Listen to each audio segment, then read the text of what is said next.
Hello guys, so andito tayo sa Sapphire Residence sa Barangay Santoldan sa Cavite. So dito papakita ko sa inyo yung unit. Bear type unit siya. And then ayun, kung nakikita nyo, ito yung garahe natin. So medyo malawak siya. Kasya isang sasakyan and then isang motor kung may motor kayo. And then ayun, ang kagandahan dito, meron na siyang bubong. Pasok tayo sa loob. Mapapansin nyo, bear type siya.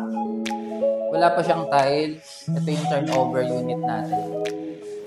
Wala pa siyang tiles, wala pa siyang pintura. Ayan, pero meron na siyang kisame. O yung ceiling natin. Medyo mataas yung ceiling kaya hindi ganun kainit. Then yung kitchen area, wala pa rin tiles, pero meron na siyang tawag dito, faucet. Yun. Then dito, ito naman, meron tayong service area sa likod. Sa service area sa likod, wala pa rin siyang tiles, so kayo pa rin po magpapagawa nito. Wala pa rin siyang pintura.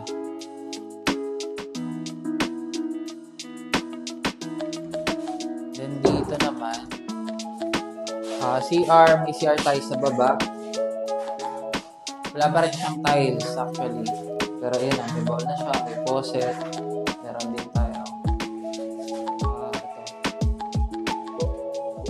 So kahit bare type siya, meron pa rin siyang mga pintuan. Faucet, pintuan, leto, ilaw, switch, yan, saksakan. Then yun, tara. Punta tayo dito sa taas.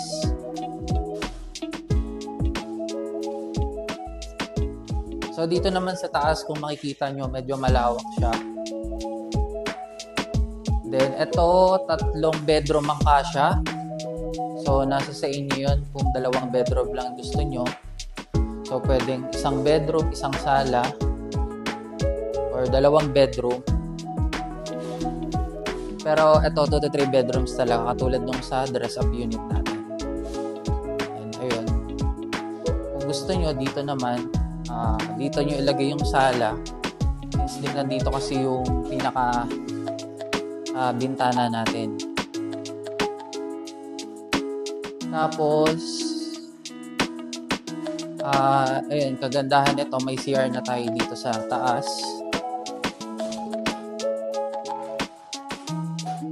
So kayo pa rin po magpapagawa ng CR.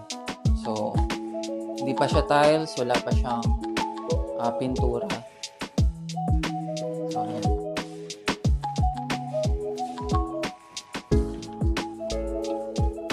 So, kung gusto niyo ng unit na to, 5,000 reservation fee, 5,000 lang, reserve niyo na, sa inyo na yung unit.